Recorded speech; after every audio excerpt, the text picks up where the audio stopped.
ওই পড়।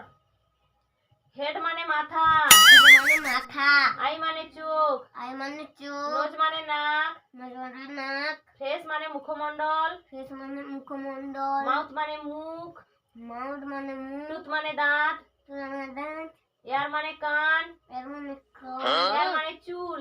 এর মানে रुको जरा। হেড মানে আমার মাথা। আই হেড মানে মার মাথা, ওই না, আই হেড মানে আমার মাথা। আই হেড মানে মার মাথা, আরে না, আই হেড মানে আমার মাথা। আই হেড মানে মার মাথা। আরে পাগলা, এবার আই হেড মার মাথা কইবুনি। আই হেড মানে আমার মাথা, তুই মার মাথা কইবি কেন? समझ गया। দাদার মাথা। ও একে আমি পুজিরে পুজিব রে, আর মাথায় করে কম্বল পিয়ারে। ওটা চাকরি দাও, ওটা চাকরি দাও। এবার বুঝতে পারছো আই হেড মানে? আরে প্রত্যেকের নিজের মাথা। আরে ভাই, আই হেডের ইংরেজি মানেটা হইলো আমার মাথা। ও আচ্ছা, এবারটা বুঝতে পারছি।